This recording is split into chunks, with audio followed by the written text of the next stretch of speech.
knock on his tomb. You know, it's a tradition. വിശ്വാസികൾ ഈ മൃതകുടീരത്തിൽ 3 പ്രാവശ്യം മുട്ടിവിളിക്കും. എന്നിട്ട് തങ്ങളുടെ പ്രാർത്ഥനാ നിയോഗം എഴുതിയ പേപ്പർ മൃതകുടീരത്തിൽ വെച്ച് പ്രാർത്ഥിക്കും. അതിനുശേഷം തൊട്ടടുത്ത് വെച്ചിരിക്കുന്ന പാത്രത്തിൽ അത് നിക്ഷേപിക്കും. കേൾക്കുമ്പോൾ ഒരുപക്ഷെ വിചിത്രമെന്ന് തോന്നിയേക്കാം, എന്നാൽ സംഭവം സത്യമാണ്. അമേരിക്കയിലെ ഡിട്രോയിറ്റിലുള്ള വാഴ്ത്തപ്പെട്ട ബെർണാഡ് സോളാനസ് കെയ്സിയുടെ മൃതകുടീരത്തിലാണ് സവിശേഷമായ ഈ പാരമ്പര്യമുള്ളത്. കപ്പുച്ചിൻ ആശ്രമത്തിൽ ഒരു പാർലർ ബോയിയായി ജോലി ചെയ്തിരുന്ന വാഴ്ത്തപ്പെട്ട സോളാനസ് കെയ്സി വാതിലിൽ മുട്ടിയിരുന്നതിൻ്റെ ഓർമ്മയ്ക്കായിട്ടാണത്രേ വിശ്വാസികൾ ഈ രീതിയിൽ പ്രാർത്ഥനകൾ സമർപ്പിക്കുന്നത്. They fold it and they knock on his tomb. You know, it's a tradition that people very simply follow this faith of just reminding him that he is a porter, and that's how they came to meet Solanus. They knocked at the door. The same way they still continue that tradition of knocking at his tomb and place the prayer on his tomb and place it on the basket, and we take this prayer. 1870-ൽ വിസ്കോൺസിനിലെ ഒരു Irish കുടിയേറ്റ കുടുംബത്തിലാണ് Bernard Francis കെയ്സി ജനിച്ചത്. തീർത്തും ദരിദ്രമായ ചുറ്റുപാടുകളായിരുന്നെങ്കിലും ഉത്തമ വിശ്വാസ ജീവിതമാണ് ആ കുടുംബം നയിച്ചിരുന്നത്. ഒരു ഇടവക വൈദികൻ ആകണമെന്ന ആഗ്രഹത്താൽ സെമിനാരിയിൽ ചേർന്ന കെയ്സിക്ക് ലത്തീൻ ഭാഷാ പഠനം ദുഷ്കരമായതിനാൽ അധികാരികൾ അദ്ദേഹത്തിന് ആശ്രമ ജീവിതമാണ് നിർദ്ദേശിച്ചത്. അങ്ങനെ ഡിട്രോയിറ്റിലെത്തിയ അദ്ദേഹം കപ്പുച്ചിൻ ആശ്രമത്തിൽ ചേർന്നു. 1897 ജനുവരി 14 കപ്പുച്ചിൻ സന്യാസിയായി. 1904 ജൂലൈ 31 വൈദികനായി അഭിഷിക്തനായി. അദ്ദേഹത്തെ കാണാൻ ദിനവും നിരവധി പേർ എത്തിയിരുന്നു. അവർക്ക് വേണ്ടി പ്രാർത്ഥിക്കാനും അദ്ദേഹം സമയം കണ്ടെത്തി. നിരവധി അത്ഭുതങ്ങൾ അദ്ദേഹം ജീവിച്ചിരുന്നപ്പോൾ തന്നെ നടന്നിട്ടുണ്ട്. He served as a simple porter and just looking after the needs of the poor people who came to the monastery here in Detroit, and he spent a lot of time with the people who came to him. വാഹന നിർമ്മാതാക്കളായ general മോട്ടോഴ്സിന്റെ ആസ്ഥാനമായിരുന്നു Detroit. 1896 ആദ്യത്തെ Ford car നിർമ്മിച്ചത് ഡിട്രോയിറ്റിലാണ്. ഒരിക്കൽ Chevrolet motor company തങ്ങളുടെ business നഷ്ടത്തിലായപ്പോൾ Solanas കെയ്സിയെ കണ്ട് പ്രാർത്ഥിക്കണം എന്ന് ആവശ്യപ്പെടുകയും അതിൻ്റെ ഫലമായി കമ്പനിയുടെ ബിസിനസ് വളരുകയും ചെയ്തതായി ചരിത്രത്തിൽ രേഖപ്പെടുത്തിയിട്ടുണ്ട്.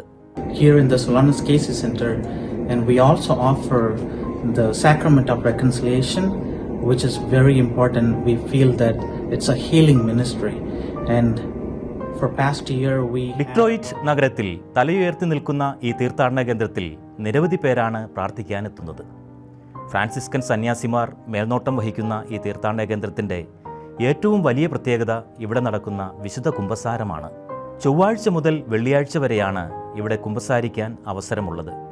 കഴിഞ്ഞ വർഷം ഏകദേശം 30,000-ലധികം ആളുകൾ ഇവിടെ കുമ്പസാരത്തിന് എത്തിയതായി കണക്കുകൾ വ്യക്തമാക്കുന്നു.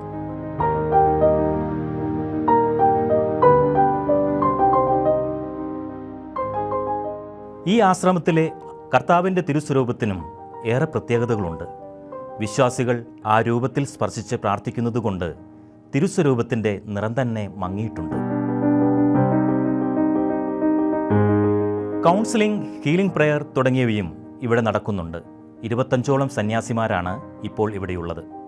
ഒരു കാലത്ത് ഡിട്രോയിറ്റ് നഗരത്തിന് ഭക്ഷണം നൽകിയിരുന്ന സോളാനസ് കെയ്സിയുടെ ഓർമ്മയ്ക്കായി തുടരുന്ന കമ്മ്യൂണിറ്റി സൂപ്പ് കിച്ചൺ വഴി നഗരത്തിന്റെ 4 ഭാഗങ്ങളിൽ ഇപ്പോഴും സൗജന്യമായി ഭക്ഷണം നൽകുന്നു. So we still continue Solanus Casey's tradition of feeding the people every day, and we feed at least every day 2,000 people, and with the grocery and with the cooked food, and we also help them with the clothing and any house accessories.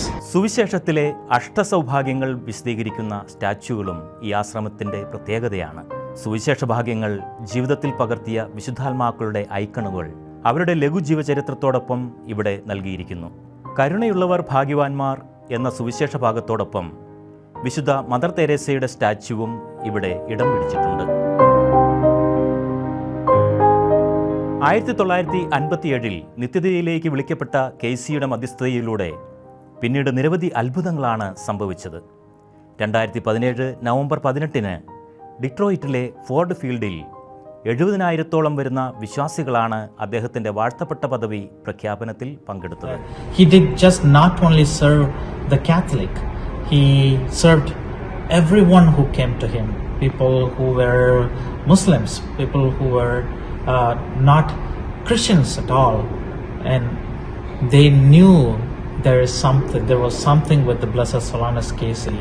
They knew that God will listen to his intercessions, and they came to Solanus for his intercessory prayers, and he helped all the people. ജീവിച്ചിരുന്നപ്പോൾ തൻ്റെ ആശ്രമത്തിൻ്റെ വാതിലിൽ മുട്ടിവിളിച്ച എല്ലാവരെയും ജാതിമതഭേദമന്യേ സഹായിക്കാൻ കേസി ഉത്സുകനായിരുന്നു. അതുകൊണ്ടുതന്നെ അദ്ദേഹത്തിൻ്റെ മൃതകുടീരത്തിൽ പ്രാർത്ഥനയ്ക്കായി ഇന്നും എല്ലാ മതത്തിലുംപ്പെട്ട ആളുകൾ എത്തുന്നുണ്ട്. തികച്ചും ഒരു കപ്പുച്ചിൻ സന്യാസിയായി ജീവിച്ച് വിശുദ്ധ പദവിയുടെ ഏറ്റവും അടുത്ത് നിൽക്കുന്ന കേസിയുടെ മൃതകുടീരം വിശ്വാസികളെ ഏറെ ആകർഷിക്കുന്ന ഒരു ഇടമാണ്.